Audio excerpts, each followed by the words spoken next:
Hello friends, welcome my YouTube channel. दोस्तों, आज के इस वीडियो में हम जीके यानी कि सामान्य ज्ञान के महत्वपूर्ण प्रश्न देखेंगे जो आपके सभी आने वाले एग्जाम के लिए महत्वपूर्ण है। तो इसलिए वीडियो पूरा एंड तक देखते रहिए। तो चलिए आज का वीडियो शुरू करते हैं।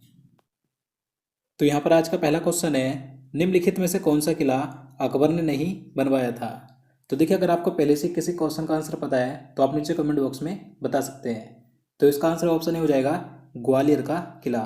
तो देखिए, जो ग्वालियर का किला है ये मध्य प्रदेश में स्थित है और इस किले का निर्माण कच्छवाहा शासक सूरज सेन ने करवाया था, याद रखना है। और यहाँ पर जो आगरा का किला, लाहौर का किला और इलाहाबाद का किला है, इन तीनों किलों का निर्माण अकबर ने करवाया था। चलिए अगला क्वेश्चन देखते हैं। भारत का कौन सा क्षेत्र एक समय अवंतिका के नाम से जाना जाता था। तो इसका आंसर ऑप्शन डी हो जाएगा मालवा। तो देखिए, जो मालवा है भारत का एक क्षेत्र है जो कि मध्य प्रदेश में है। तो प्राचीन काल में इसे अवंतिका या अवंती के नाम से जाना जाता था। अब देखिए, जो अवंती यानी कि अवंतिका है तो प्राचीन काल में यह 16 महाजनपदों में से एक था जो कि दो भागों में विभक्त था। पहला उत्तरी अवंती जिसकी राजधानी उज्जैनी यानी कि उज्जैन थी। दूसरा था दक्षिणी अवंती जिसकी राजधानी महिष्मती थी। तो यहाँ से क्वेश्चन पूछा जाता है तो आपको याद रखना है। चलिए नेक्स्ट क्वेश्चन देखते हैं।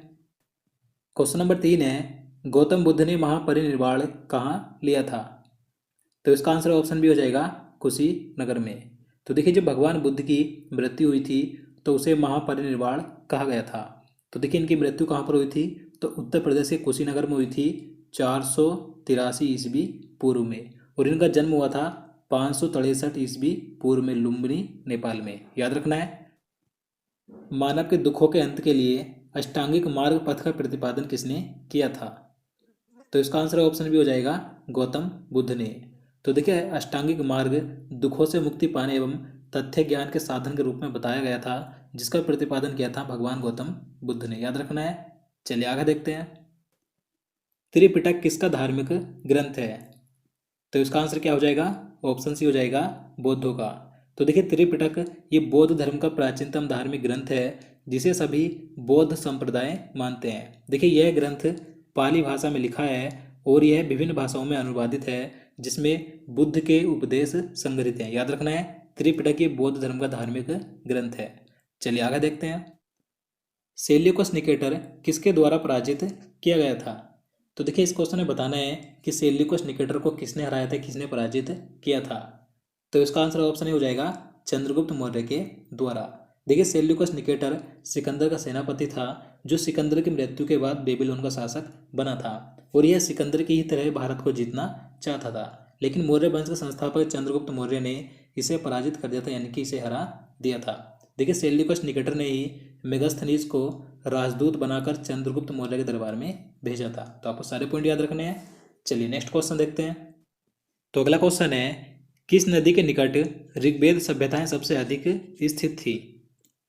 तो इसका राइट आंसर क्या हो जाएगा ऑप्शन बी हो जाएगा सरस्वती। तो देखिए, सरस्वती नदी पौराणिक हिंदू ग्रंथों तथा ऋग्वेद में वर्णित मुख्य नदियों में से एक है जिसे कि ऋग्वेद में सबसे पवित्र नदी माना गया है। तो देखिए, इसी सरस्वती नदी के निकट ऋग्वेद सभ्यताएं सबसे अधिक स्थित थी, याद रखना है। क्वेश्चन नंबर 8 है, सालार जंग संग्रहालय कहाँ स्थित है। तो इसका आंसर ऑप्शन हो जाएगा हैदराबाद में। तो देखिए, जो सालार जंग संग्रहालय यानी कि म्यूजियम है यह तेलंगाना की राजधानी हैदराबाद शहर में मूसा नदी के दक्षिणी तट पर दार उल सिफा में स्थित एक कला संग्रहालय है, याद रखना है। और देखिए, सालार जंग संग्रहालय कब स्थापित किया गया था तो यह 16 दिसंबर 1951 को स्थापित किया गया था। चलिए अगला क्वेश्चन देखते हैं। गांधार कला किस काल में विकसित हुई थी। तो इसका राइट आंसर ऑप्शन डी हो जाएगा कुषाण काल में, यानी कि कुषाण राजवंश में। देखिए, गांधार कला एक प्रसिद्ध प्राचीन भारतीय कला थी। देखिए, इस गांधार कला की विषय वस्तु भारतीय थी लेकिन इसकी कला शैली यूनानी और रोमन थी। और देखिए, इस गांधार कला में सबसे पहले यानी कि पहली बार भगवान बुद्ध की मूर्तियां बनाई गई थी, याद रखना है। राग मियाकी मल्हार का रचयिता किसे माना जाता है। तो इसका आंसर ऑप्शन हो जाएगा तानसेन को। तो देखिए, तानसेन को राग मियाकी मल्हार का रचयिता माना जाता है। देखिए, तानसेन शास्त्रीय संगीत के एक महान ज्ञाता थे जो अकबर के नवरत्नों में से एक थे। देखिए, तानसेन के बचपन का नाम क्या था, कई बार पूछा जाता है, तो रामतनु था। और देखिए, इनका जन्म 1506 में ग्वालियर में हुआ था, याद रखना है। चलिए नेक्स्ट क्वेश्चन देखते हैं। निम्न में से कौन सा लोक जनजातीय नृत्य कर्नाटक से संबंधित है। तो इसका आंसर ऑप्शन ए हो जाएगा यक्षगान। तो देखिए यक्षगान कर्नाटक राज्य का पारंपरिक लोक जनजातीय नृत्य है। देखिए यहाँ पर हम बात करें कर्नाटक राज्य के अन्य लोक नृत्य कौन कौन से हैं, आप यहाँ पर देख सकते हैं। देखिए ढोलू कुनीथ नृत्य है, नागमंडला नृत्य है, जूडू हेली नृत्य है, बीरगास नृत्य और बिलाटा नृत्य है। और यहाँ पर हम बात करें गरबा नृत्य की, तो ये गुजरात राज्य का नृत्य है, लावड़ी ये महाराष्ट्र का है और बिहू ये असम का है। तो आपको सारे याद रखने हैं। चलिए आगे देखते हैं। निम्नलिखित में से कौन सितार से संबंधित नहीं है। तो देखिए इस क्वेश्चन में बताना है कि इन चारों ऑप्शन में से कौन व्यक्ति थे जो सितार से संबंधित नहीं थे। तो इसका आंसर ऑप्शन सी हो जाएगा उस्ताद अलाउद्दीन खान। देखिए उस्ताद अलाउद्दीन खान एक प्रसिद्ध सरोद वादक थे और जो अमीर खुसरो थे ये भी सितार वादक थे।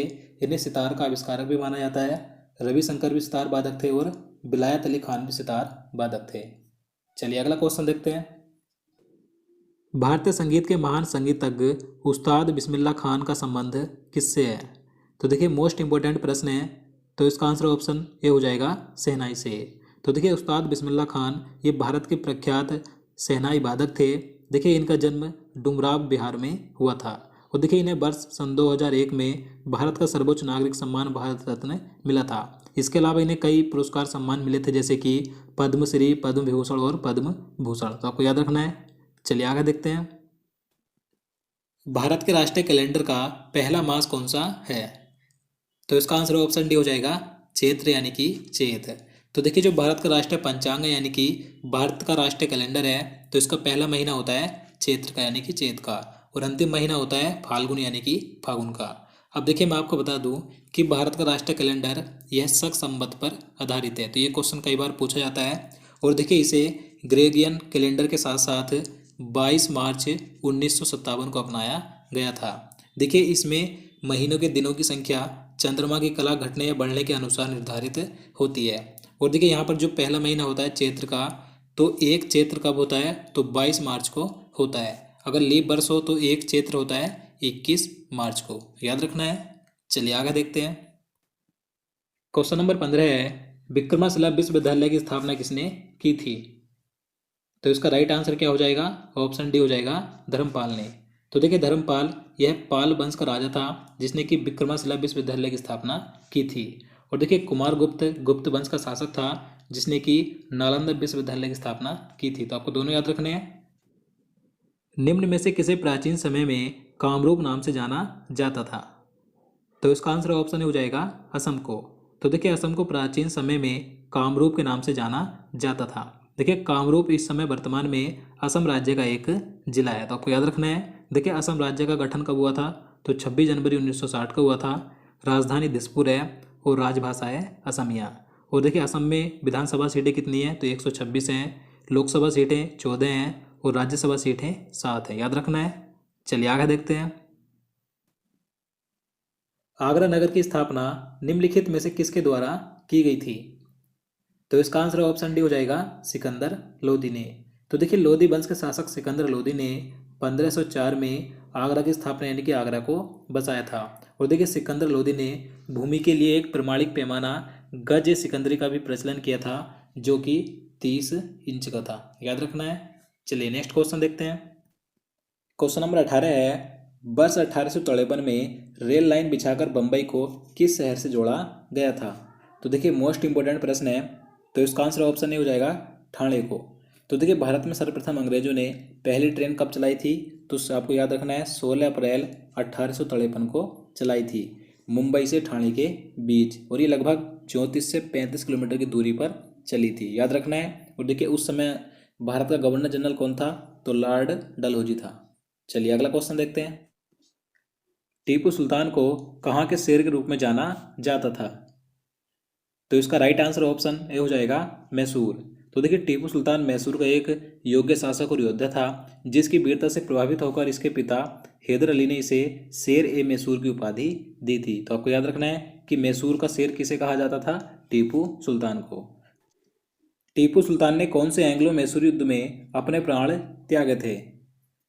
तो इसका आंसर ऑप्शन डी हो जाएगा चौथे युद्ध में। तो देखिए 4 एंग्लो मैसूर युद्ध यानी कि 4 आंग्ल मैसूर युद्ध लड़े गए थे पहले 2 युद्ध तो हैदर अली ने अंग्रेज़ों से लड़े थे, जबकि अंतिम दूसरा युद्ध यानी कि तीसरा और चौथा युद्ध टीपू सुल्तान ने अंग्रेज़ों से लड़ा था। तो देखिए जो चौथा युद्ध हुआ था यह 1799 में हुआ था, जिसमें कि टीपू सुल्तान हार गया था और अंग्रेज़ों ने इसकी मृत्यु कर दी थी। तो आपको याद रखना है। तो दोस्तों आज के लिए इतना ही। उम्मीद करता हूँ आपको वीडियो पसंद आया हो, आपको वीडियो अच्छा लगा हो, आपके लिए हेल्पफुल हो। तो प्लीज़ वीडियो को लाइक और शेयर करना, साथ ही चैनल को सब्सक्राइब कर लेना। तो चलिए मिलते हैं नेक्स्ट वीडियो में। जय हिंद, जय भारत।